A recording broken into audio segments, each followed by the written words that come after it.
Yes, sir. I think we in the building, my brother. Yeah, yes, sir, yes, sir. And it's still not going live. Is it? It's not live on. It told me it was live on YouTube.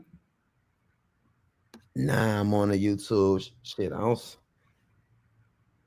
see it live on Soul Science either. Let me see. Cause the joint said it definitely says it's going live. I got a message that was like, "You're now live on YouTube." Okay, maybe let me see. I don't. I'm on our YouTube. Let me look. Let me Too. see. Oh, yep. Let me see. Let me click the link. YouTube. Let me look. Okay, we're live on YouTube. Oh, yep. Let me see. Let me click the link. Cut that off. Fire, fire, fire. I don't see us on IG though. Let me see. Oh, yes, I do. You see us now? Yup. I sure do, my brother. Okay. Hold up, let's see. Oh no, I can click it right now and say go live. Let's see. On IG. Yup. I see us on. Yeah.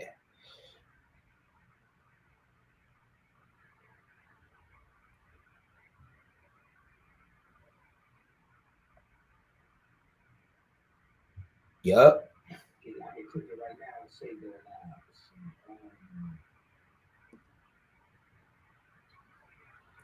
Yes, we live, bro. Uncle nephew, I see you, bro. We over here. We experimenting, bro, on this stream yard, trying to get it right. It's good to see you, bro. I was listening to some of your beats today. You know what I mean? Got something for you. Uncle nephew, I see you, bro. We over here. Yeah, we like old men figuring out new technology or something.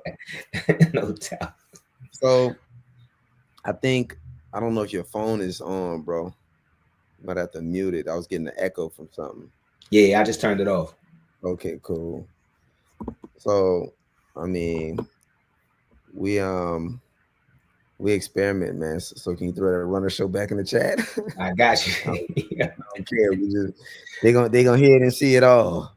We going for it. We going for it. Yeah. We working it out. Just give me a second. But I mean, shows good to see anybody that, you know what I'm saying? Anybody that came through.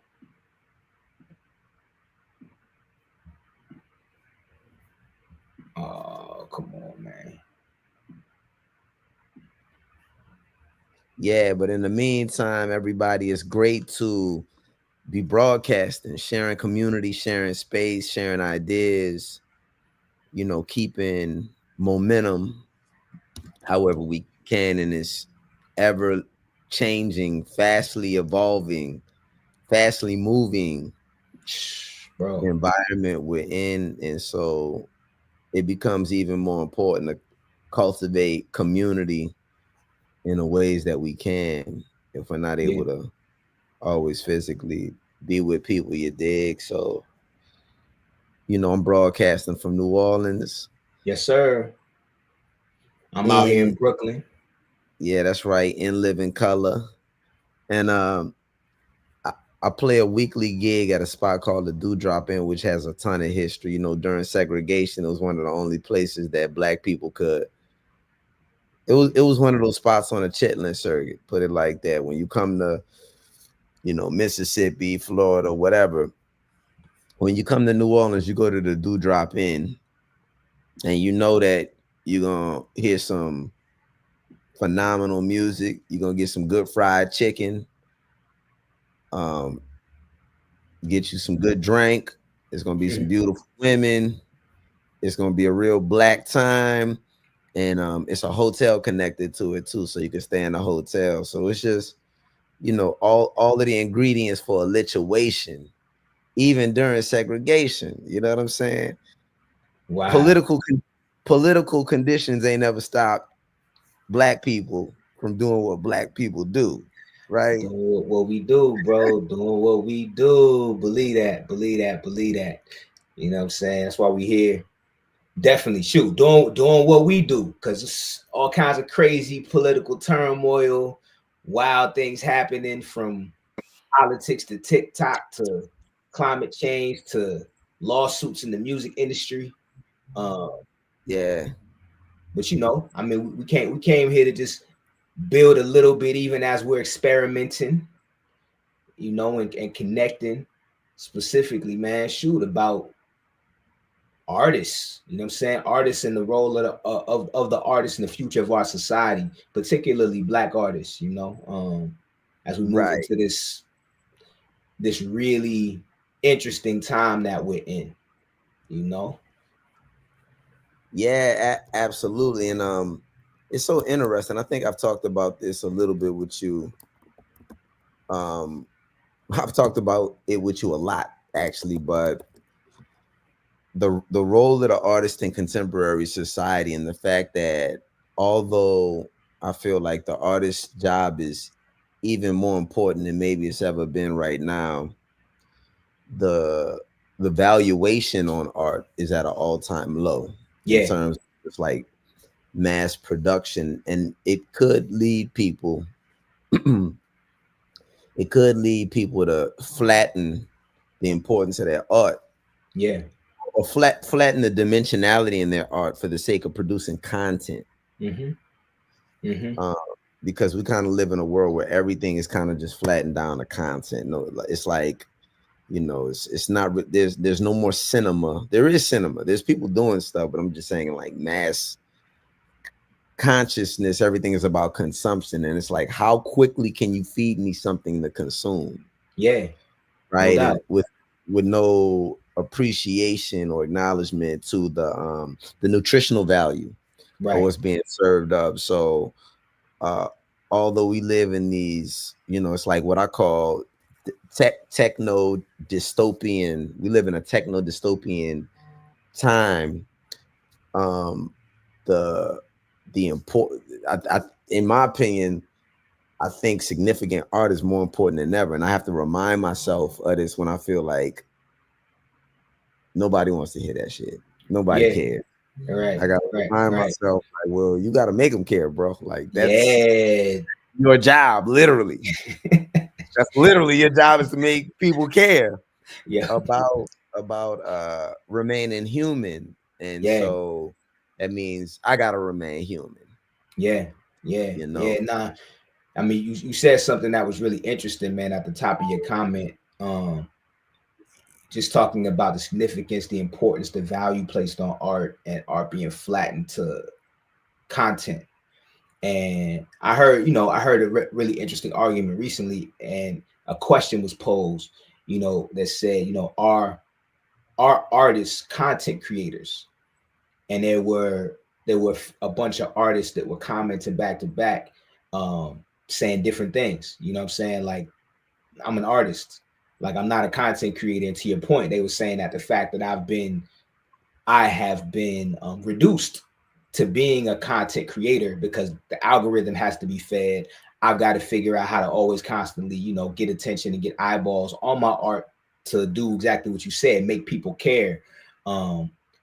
Has reduced, you know, one cat was saying it's reduced his ability to create the quality and at the level that he wants, you know, to create his art. That it's like, you know, this, again, fast paced, sometimes fast food, you know, and how do you as an artist find that balance of, you know, of creating one, you know, to satisfy your oath, like you said, to satisfy your oath as, you know, an artist or a vehicle of the creator of the all, to bring hope, you know, to help people project their minds into the future, to help people still dream and stay grounded and to be human, and to feel joy and to feel emotion at the same time, doing it within the confines of and constructs this system has created, you know, for us to maneuver in. You know, as we're having these conversations about, you know, the TikTok ban potentially going into effect this upcoming Sunday, fan base. You know, Isaac Hayes III trying to, you know, is in the top 10 in the iTunes App Store, trying to get people on the app.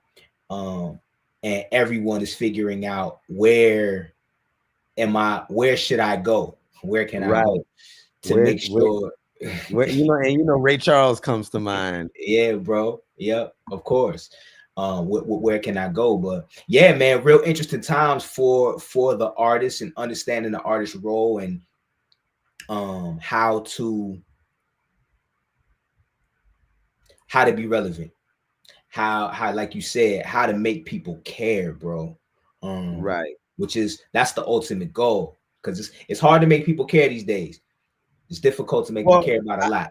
I have a question for you, and of course tonight we're gonna be getting in the flow of our show in a second, but at the rate that monumental news is broke, that ordinarily would require at minimum a couple of days to process, a couple of weeks to process in and of themselves.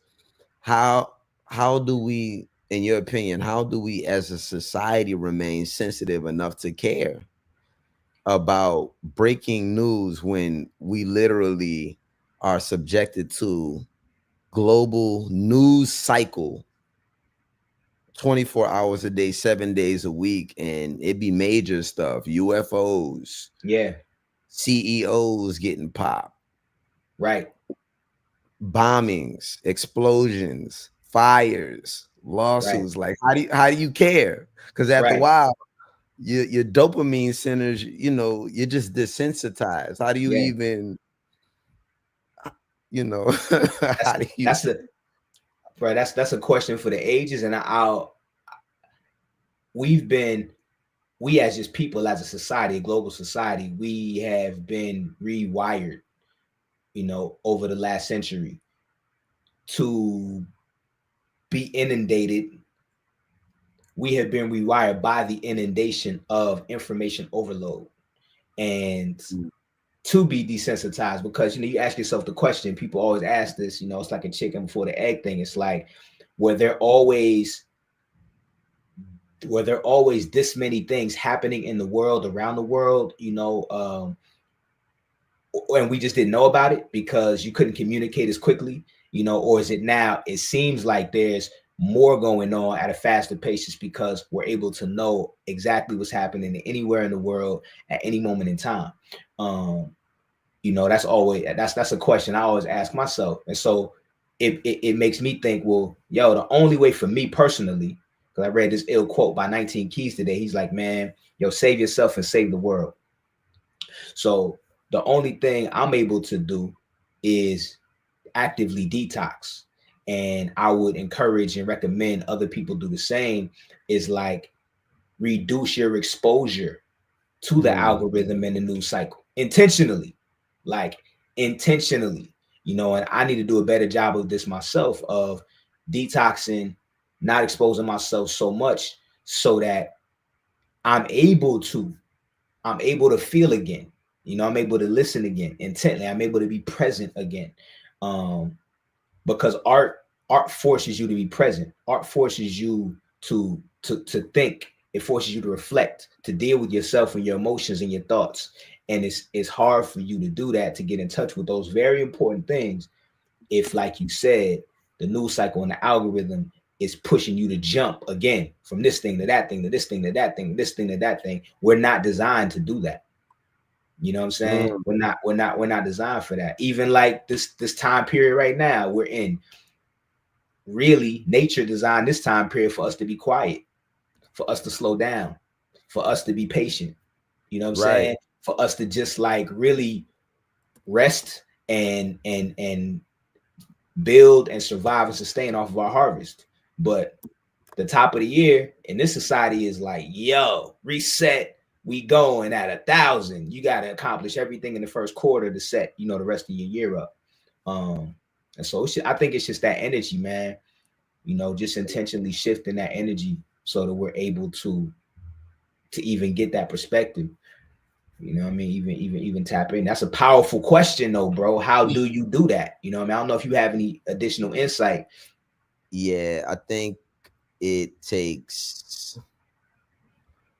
I absolutely agree. I'm a proponent. I'm a believer in that. You already know I believe in that because I've been known to get low 6 months, a year at a time. People don't hear Yep. from me on Yep. social media. I'm from a different generation where you don't pop out until you have something to say. Right. And I got news from the news, meaning I have to watch TV, and unless it was like CNN, you watch TV maybe once or twice a day, and that once upon a time could be considered excessive. Yep. And so we kind of live in this world where the news cycle is, and it's coming. People like, Marky Mark and the Funky Bunch, they just want to put the chip right in our brain because they got the glasses now. So the next step is they just gonna be like, let me put it right. I want the data right from your your neural gateways. Bro. Whoa. These people are crazy. These people are really psychos, bro. It's And deep. It's deep. It's deep. Maybe for another episode, I would actually. The TikTok ban had me kind of. It reminded me why I actually wanted to fight Mark Zuckerberg, and I'm not. This is not hyperbole. This is like he has a punchable. Not only he has a punchable existence to me, because I really do feel like him in particular. I really do feel like in the future, when people are able to contextualize the damage that social media has created via algorithmic warfare, algorithmic propaganda, and the way it manipulates people's behavior, I think he's going to exist on par with people who perpetuated crimes against humanity. Wow. I mean, I really do believe that. Yeah, that's not far-fetched. When the story is wrote and things are disclosed, like what was actually happening to people, the harm that was actually done to hundreds of millions of people, but they're able to spend extravagant amounts of money to stop reality from being expressed. But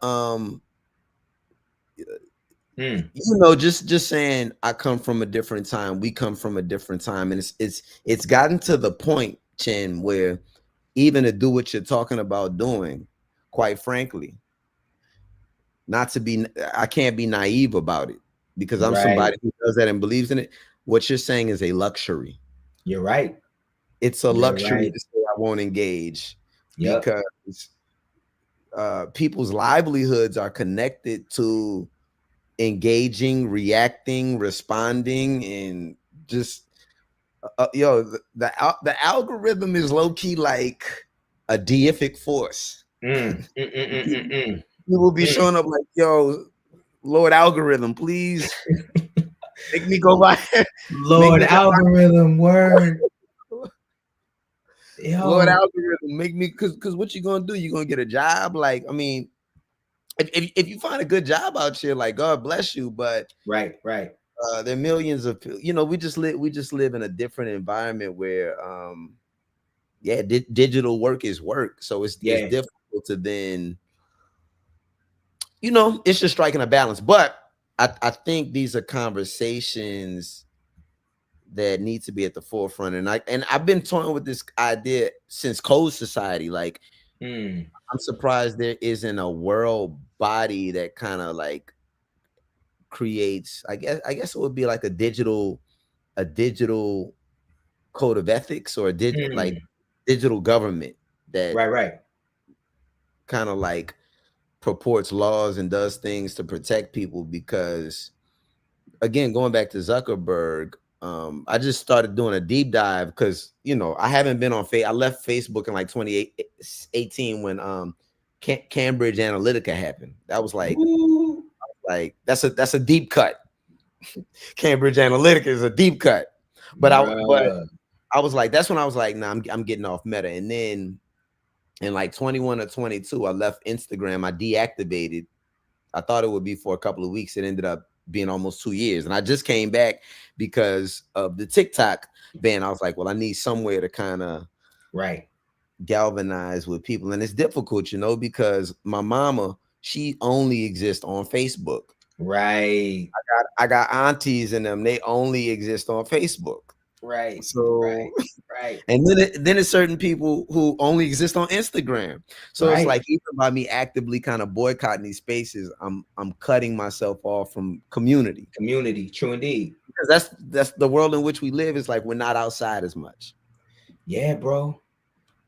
It would definitely not. I realized that not connected in community. I mean, COVID, cats don't realize how much we're still recovering from that episode of America, of just global society. You know what I'm saying? Like we're still, yeah, man, still reeling from that.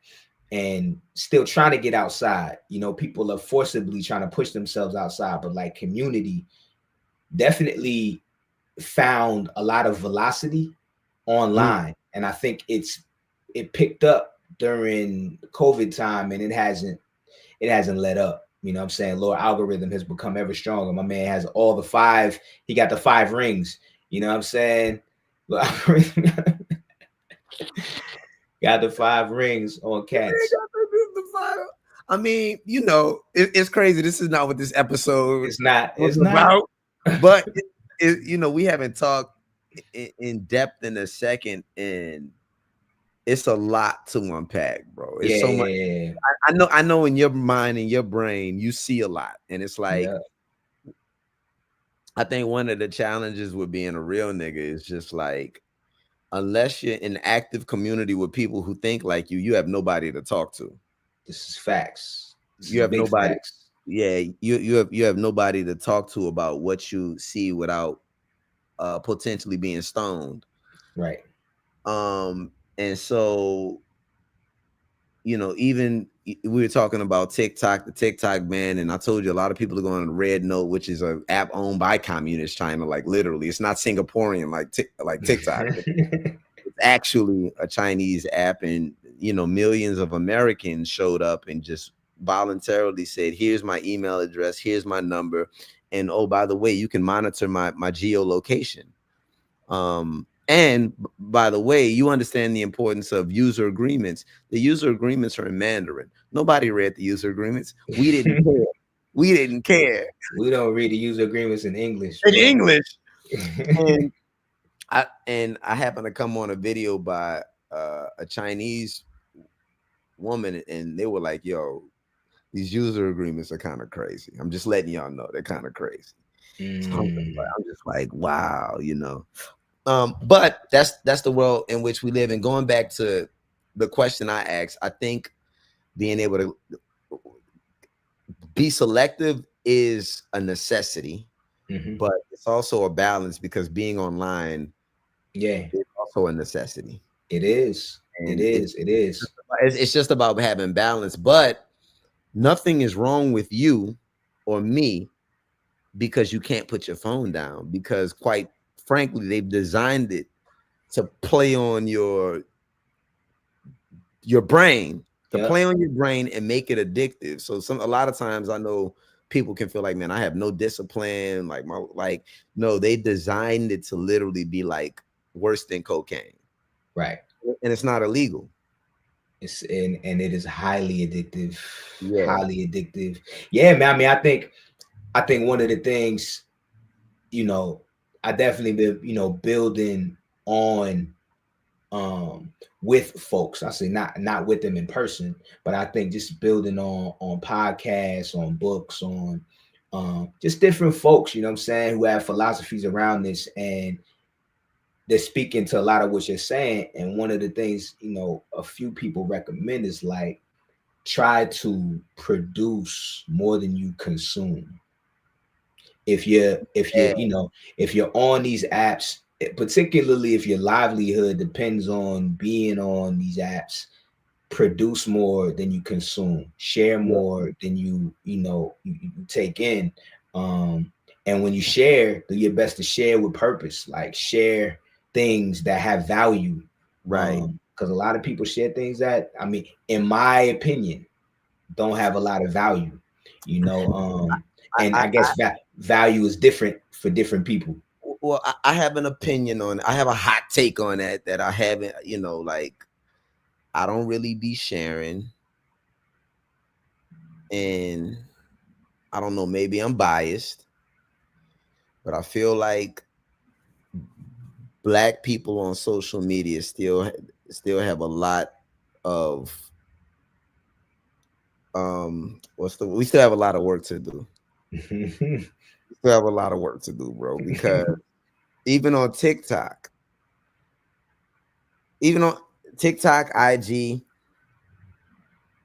YouTube is a lot better. And that's why I think it's important for us to like carve out space in YouTube.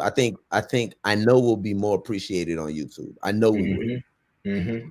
But on social media, short form content, it doesn't, see how we got together once or twice to practice StreamYard. We came up with a runner show. Right.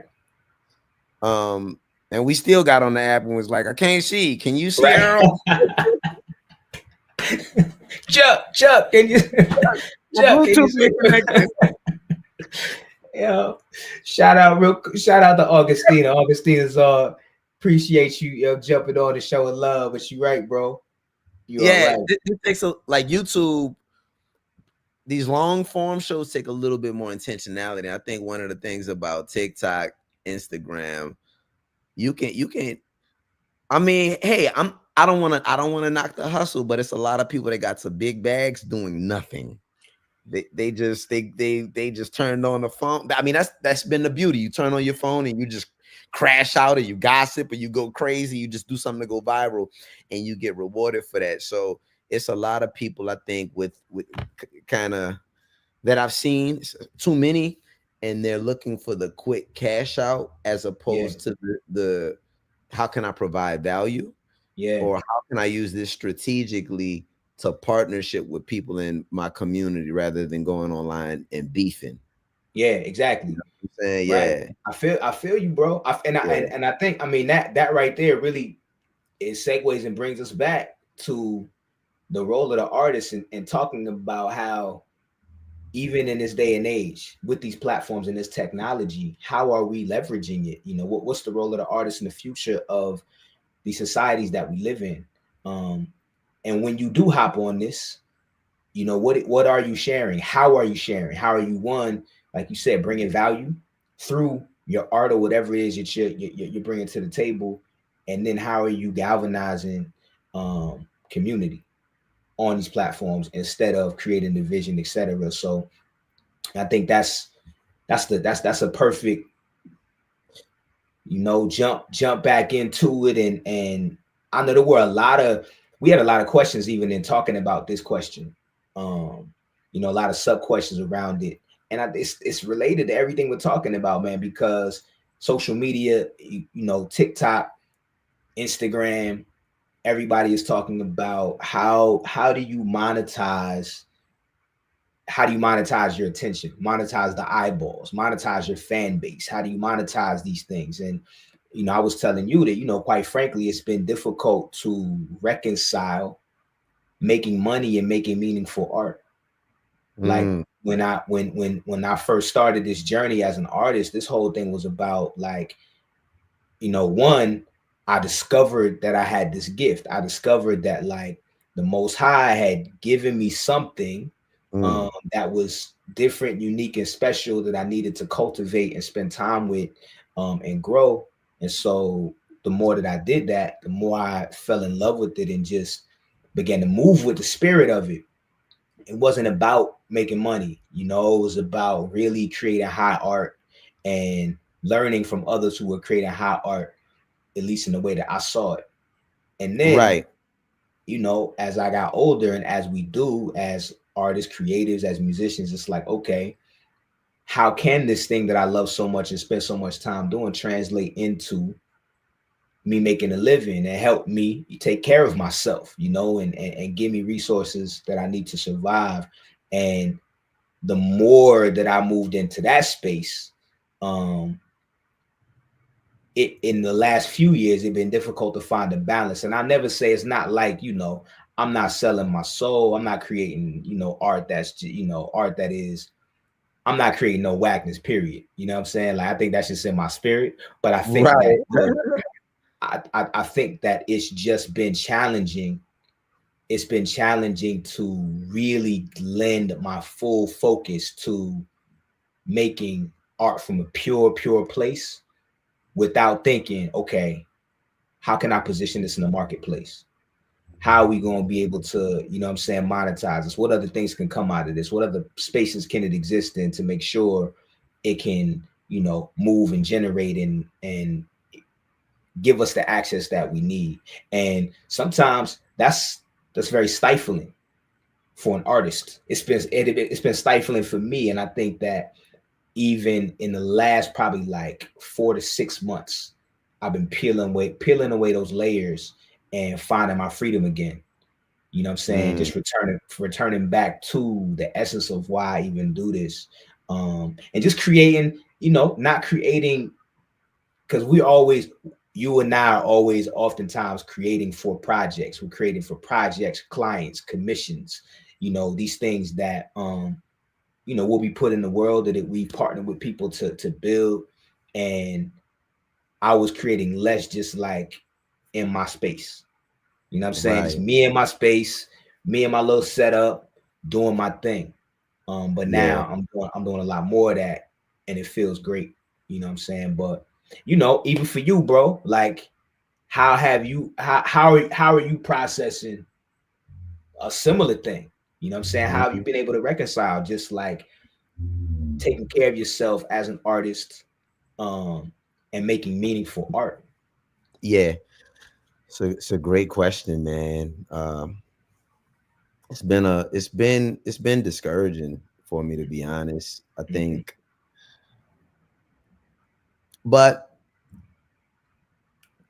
I think the discouragement, like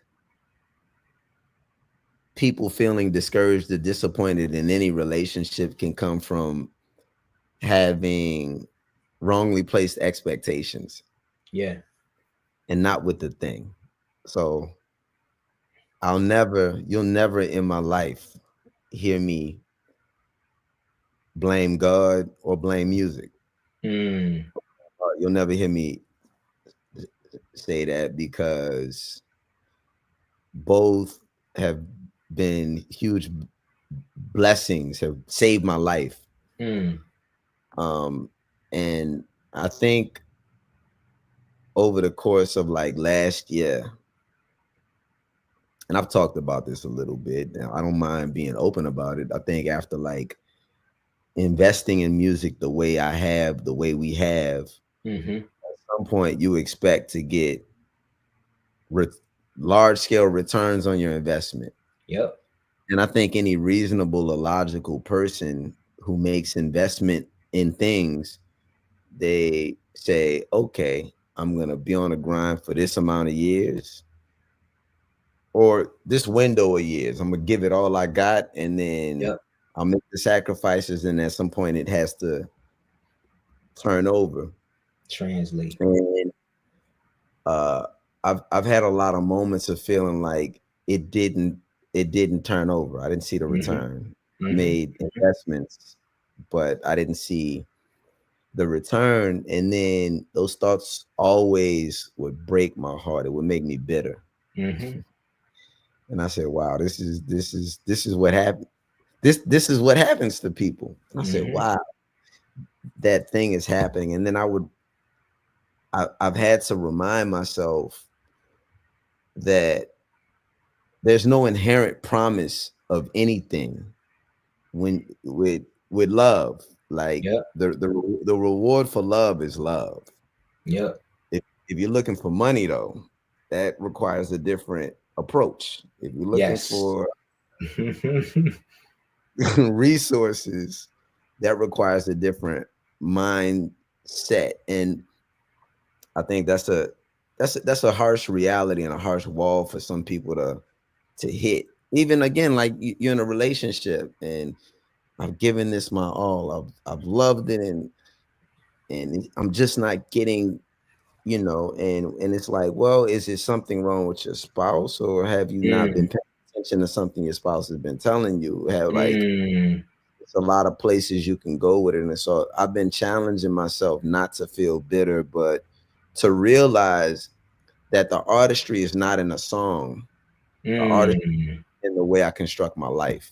And the artistry is in my ability to create a day for myself, create a new reality for myself. It's not, the artistry is not in the saxophone. So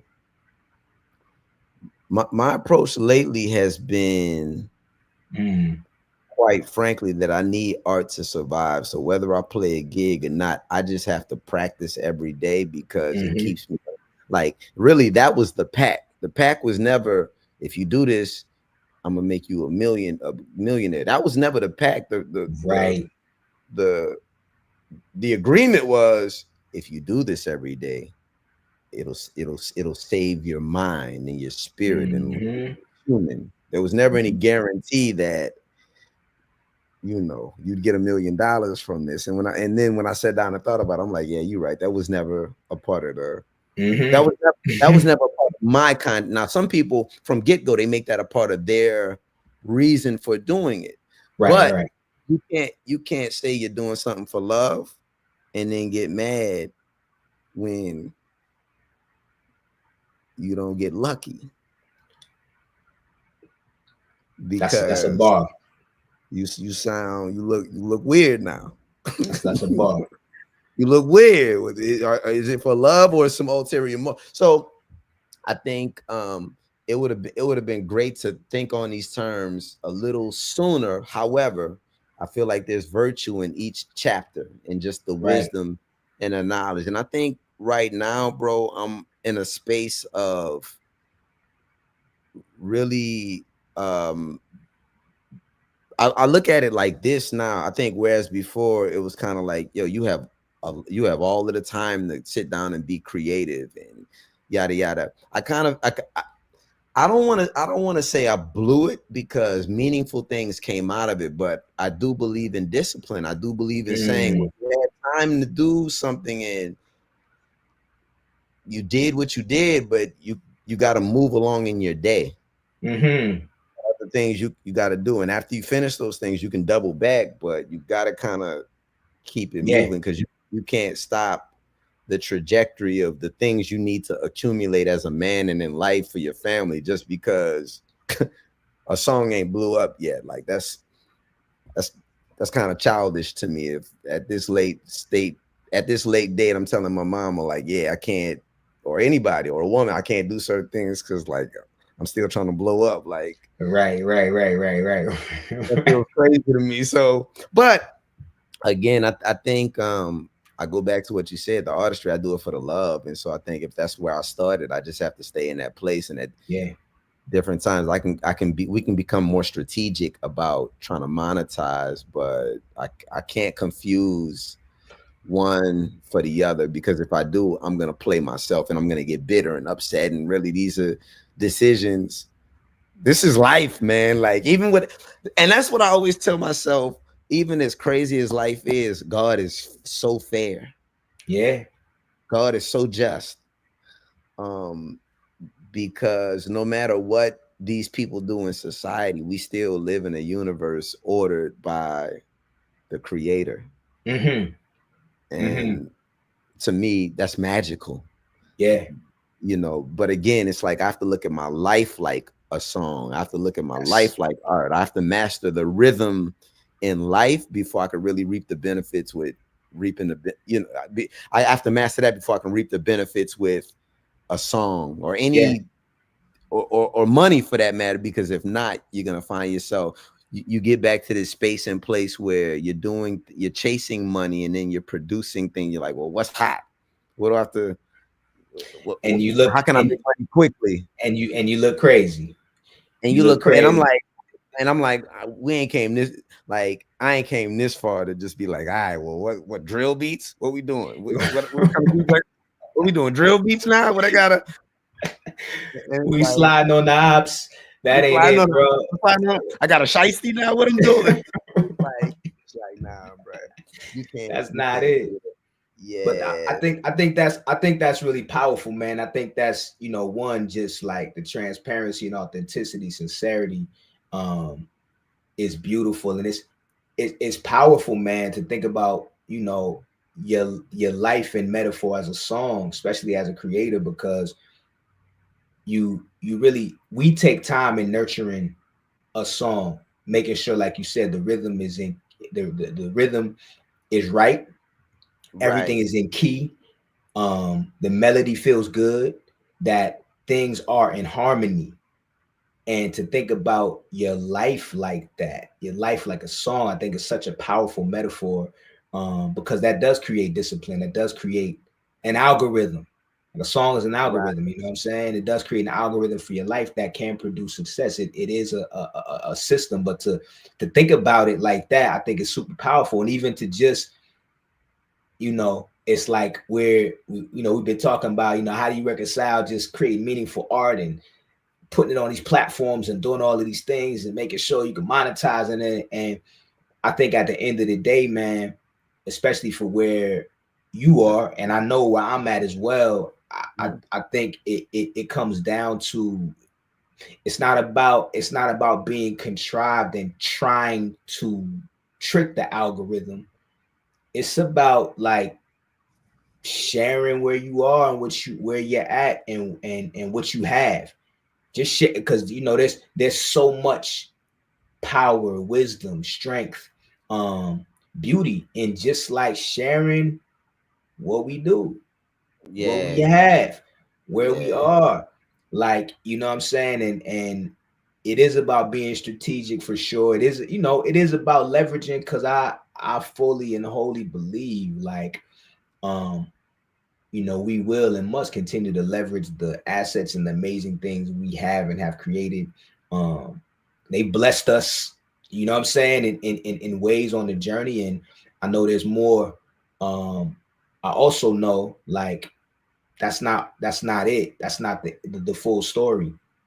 And, you know, even from where I am in my spirit at this moment, it's like, it is more about doing what you're describing. It is more about shaping my life like I shape a song. And you know, really being strategic and intentional about that, because even doing that in and of itself brings blessings, you know what I'm saying? Blessings of abundance and harmony and alignment. And that's the real bag. And that's the real bag. I think when you do what you have to do, you put yourself in a position to be at ease to do what you want to do. And that's kind of where I'm at. You know, just being honest, bro. That's kind of where I'm at in the moment. And now the discipline is about just staying the course to continue to cultivate my creativity. And it's balanced, man, because I think for a good, you know, maybe over 15 years of my life, over 20 years at this point, if I look at high school, I was so obsessed and just like, I don't want to do nothing. Just let's go shed. Let's go play music, you know. And you lose yourself in these things. And in a certain sense, they save your life, but in a certain sense, you're also escaping through it. That's what I'm saying too. It's like, especially being back home, it's just like I feel like life has these years where it gives you the bill. Like there's some years or sometimes where it's like life is just like, yo, you have to like run it up. It's like it's you know, 12 a.m. at the party. It's at the heart of the party, and it's just like Mm-hmm. You just jamming. And then Mm-hmm. it's like after a while the lights come on and it's just like, oh shit. Yep. I'ma get home. Yep. Who are you? Yep. Like I gotta pay the bill now. Like, sir, you've been drinking all night. And you're like, hold on. I thought the drinks were free. I thought it was free. I thought it was free. I thought we was enjoying us. It's like, yeah, we was enjoying us, but you still gotta pay for this shit. You gotta pay for it. So Yeah, bro. I feel like it's funny.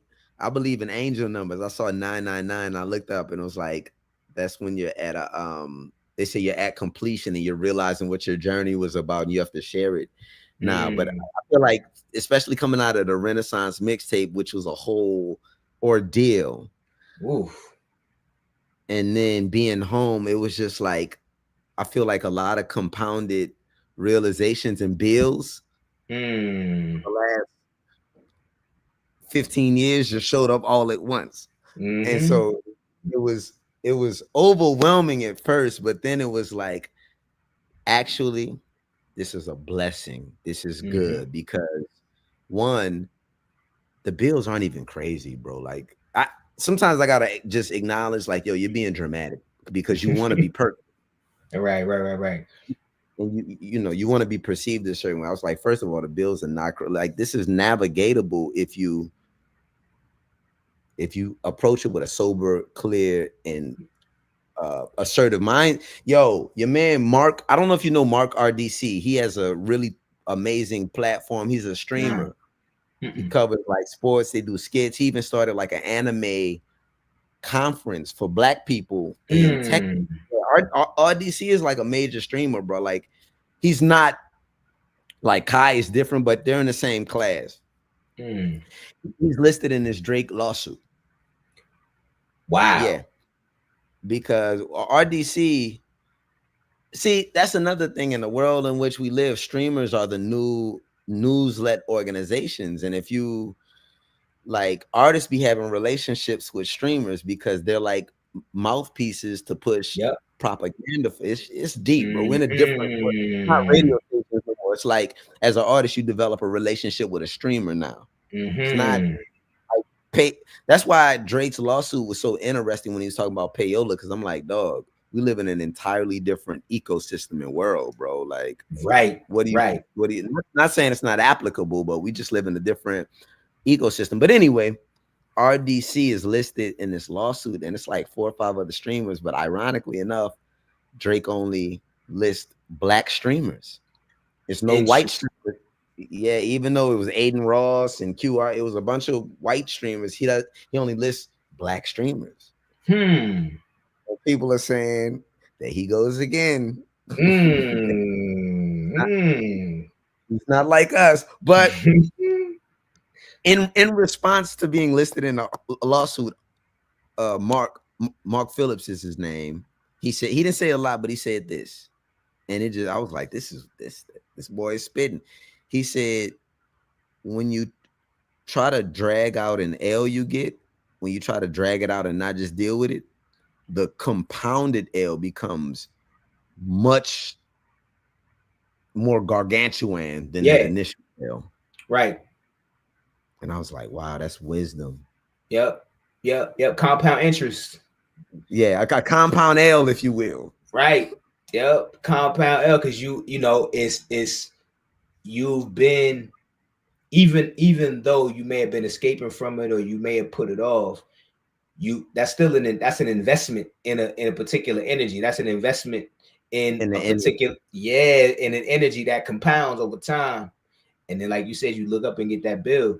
And you're right, man. I mean, we've been doing this, been at this for a long time, individually, collectively, been through a lot of different iterations, seen a lot of things. And it's like, you know, you do get to a place in life, you know, particularly now, where it's like, okay, you know, I see where this is. I see where it's brought me.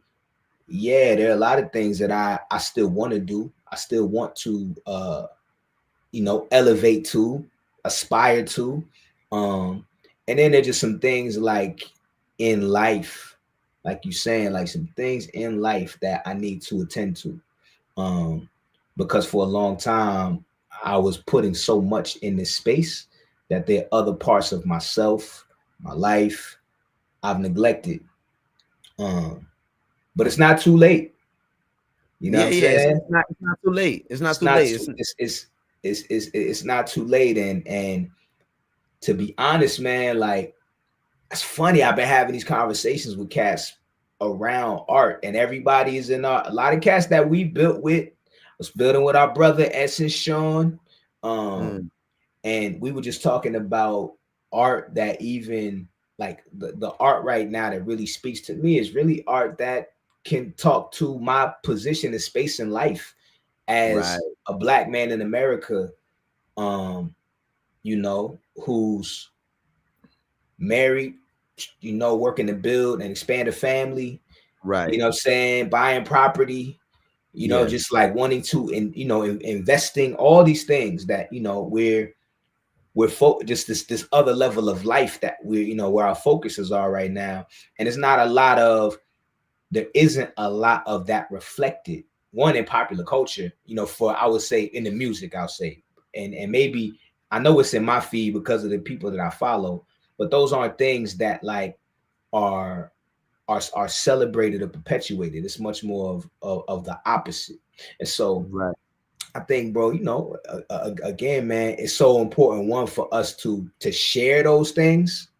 Like, I've been so impressed, and I've said it before, with like all of Nas's recent albums that he dropped, Yeah.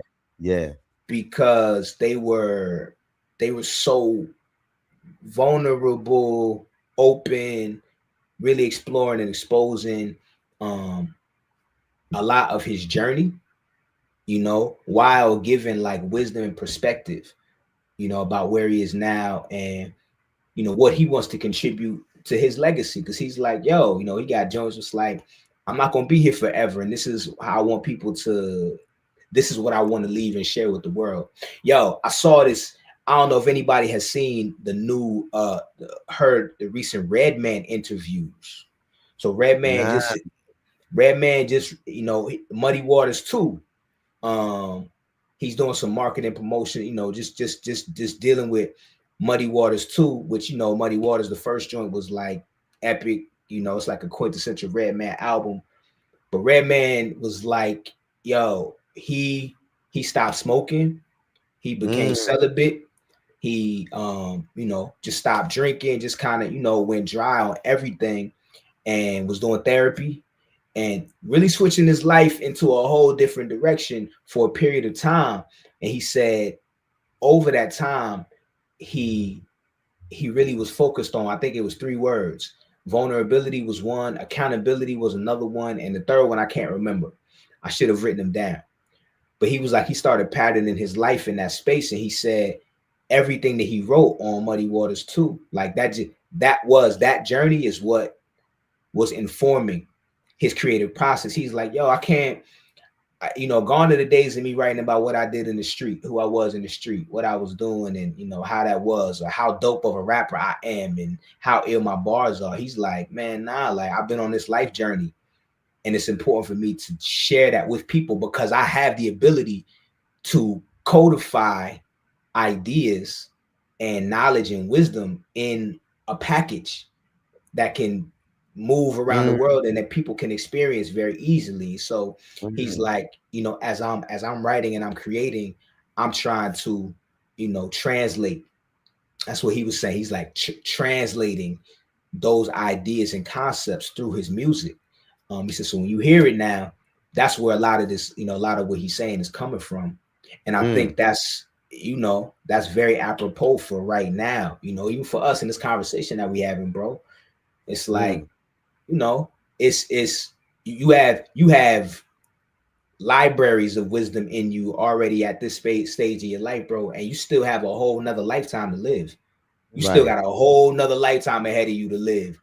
But what you've lived up to this point, my goodness, like, you know what I'm saying? If you shared half of what you know through the art that, you know, you're creating, that we're creating, the you know, one young person, you know what I'm saying, or the minute you could touch it, you could transform, you know, change somebody's life forever, just because you know, of the lessons you've learned, you know what I'm saying, the triumphs that you've had, the victories, the L's, you know what I'm saying, the lens, the perspective, the whole nine, man. And so I know, you know, that's definitely the vibe. I was telling you a little bit, man. I've been to that point working on this project called Prayer Book. And it's been evolving. I've been working on it for like a couple years at this point. But it literally has been that for me. The project has just been like my own therapy. It's been my reflections, my musings, and my projections. Like my own affirmations, my own prayers, my own declarations for my life, my own meditations.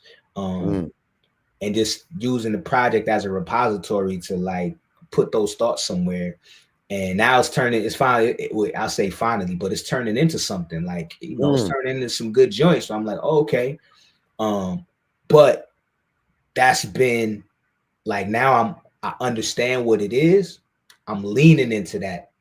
I'm like, oh, okay, this is what I'm like. Yeah, I could, you know, we could spit all day and analyze anything and create whatever. Right. But right now it's like, nah, this is what I'm being called to share. Like, this is what, you know, I feel this is what, you see what I'm saying? You got Lord Algorithm, the dark, Lord Algorithm, the light, you know what I'm saying? And you know, Lord Algorithm, the light is like, yo, you know what I'm saying? Get these people this work, this magic.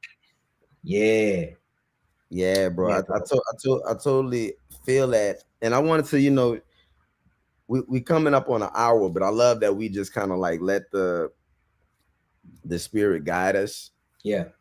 And talk. And I want to give a shout out to Guess Who in the YouTube chat. I see. Showing up and what wasn't aware, but shout out to you, Guess Who. Thank you for pulling up, showing out, showing some love. You dig? We really enjoy that. And bro, even before we conclude, I think because I personally feel like the topic we had planned is so robust and so rich. I want us to be able to come into it smoking. Right, making sure everything is broadcasting the way it needs to be broadcast. So I'm happy that tonight was kind of like test run. You know, practice, and we still had a really meaningful interaction and conversation. As we close out, you dig, I think we should still run, you know, some of our advertisements. You know what I'm saying? I definitely think so, bro. Yeah, I mean, sure, you know, we right now we've been putting it out. We are definitely open for business. Black History Month coming up, summertime. Make a Joyful Noise, Soundtrack 63, Soul Sounds University. We got things for you. We got products. You know what I'm saying? All we need is people. You know what I mean? So we got products. All we need is people. You know what I'm saying? So, well, yo, let's drop into this Make a Joyful Noise joint, because you know this thing is ready to move around the world, man. Another amazing, brilliant project we've been blessed with. We appreciate it. Let's let it rock. Make a joyful noise. You should make a joyful noise, make a joyful noise. We ain't got no other choice, Just come with your heart and your mind open, ready to jam, ready to rock out, and we guarantee you'll have a transformative experience, and we'll be family. After that, you dig? You've never seen a show like this. You've never had a performance like this. You know, it's a combination of all of your favorite hip hop, soul, Afro beats mixed into one. Soul Science Lab sounds like Afro-futuristic grill will probably be the easiest thing. Definitely based in hip hop. We love hip hop. That's like our roots. We're hip hop kids, but we also study the black music continuum. So very eclectic, very funky, melanistic, creative force. And a melting pot of everything you could ever think of. For positivity, education, history, vibe, culture, great energy, and also like forward thinking, all in one. This music is about energy. You know, this music is all about healing. If you come to see Soul Science, you're getting churched by another name. Whatever you call it, that's what you're gonna get. when you come and see Soul Science Lab? You know, when someone comes to one of our shows, I want them to come out inspired. This is what you need. You want a crowd to leave like feeling full. Soul Science Lab is it.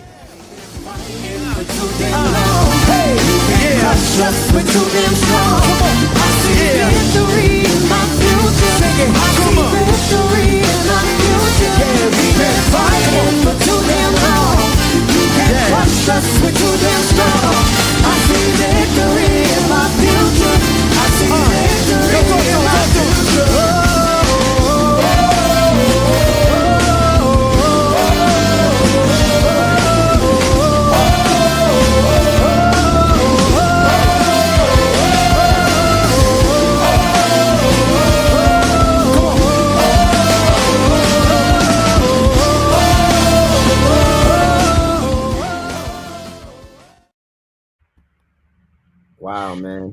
Fire. It's crazy. After that conversation, you watch that and you like, oh, hold on. Like, you done a couple things, bro. You know what I mean? You I'm saying you done. Been done out here. Yeah, you've been outside. Not playing games either. You know Definitely, what I'm saying? man. That was such a. That's so funny. That was what 3 years ago. I don't know why it seems like 10 years ago. That was like 3 years ago. Yeah, but it seems like such a different kind of world. But nonetheless, we do this. We does this. We pull up, we activate, and we crack atoms. Period. You know, when we collectivize. And it just reminded me too how much I miss that community of people. Yep. We perform with, and we kind of like curated and cultivated. I think that's one thing I realized, man. You know, I'm a musician and I play with musicians wherever I go. So it's dope musicians wherever you go in the world. Right. But the kinship we had with those individuals, or we have with those individuals, it's not like we don't know them still, but just that pocket of time and the proximity and where people were, and the love and the trust everybody had with everybody else.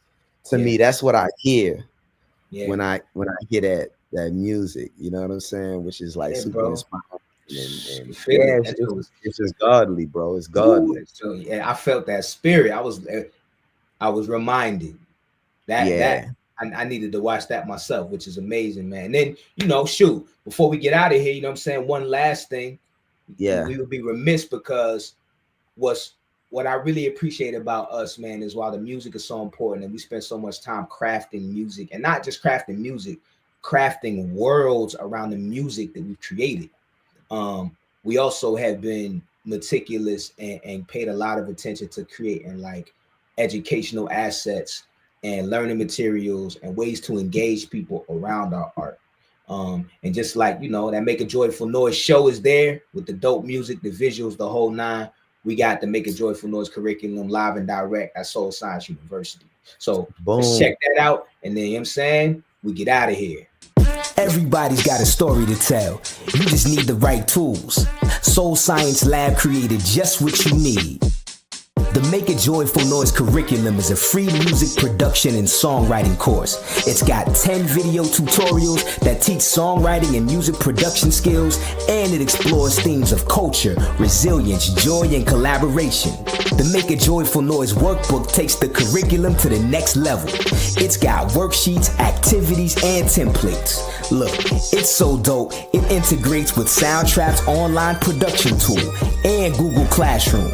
We designed it to ease the creative process and to simplify classroom instruction for music educators. Music is a lifelong tool of self-expression.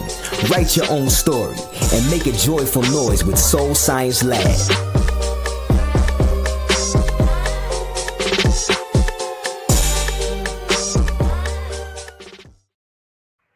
Boom. Man. Come on, anybody and everybody out there listening and looking. We do this. This is what we've been talking about. 15 plus years building, you know what I'm saying? So that's available. And even looking at that, bro, that's giving me some ideas for future broadcasts that we can build about online. But as we, you know, get ready to close out, any closing remarks? Man, I just say thank you. You know what I'm saying? Thank you for sharing and being open. You know, appreciate all the people that stepped in, you know, just to check it out. And I'm excited about this new endeavor of sharing in this way and, you know, creating, using this format. I think it's going to be dope for us. Yes, sir. Yes, sir. Nah, this is the way. This is a new chapter. And, you know, when one door opens, 3 other doors open. And I think that's kind of, that's been one of the revelations too. Is like, if you kind of let go of what your expectations were, you'll realize that God is positioning you for something actually better. Yeah. With wisdom and elevated tools, you know. So that's the spirit I'm going into 2025 with. And I'm just looking at the world. I'm like, there's no way God is setting the environment on fire and it wouldn't give us the tools to fly up out of here. You know what I'm saying? Or whatever it's supposed to be, you dig? So yeah, looking forward to that. We'll build more, my brother. And yeah, shoot, thank you as well for holding space. Come on, bro. Space. You know, this is how we survive, you dig? But yeah, peace and love. This has been the pilot, the test pilot episode. No doubt. Renaissance Radio in the digital space. Yes, sir. Renaissance Radio, where the Renaissance is now. You know what I'm saying? Where it's right now. Now this is fire, bro. I'm excited about it, and we'll get up soon enough. Have a great night, everybody. Peace and love.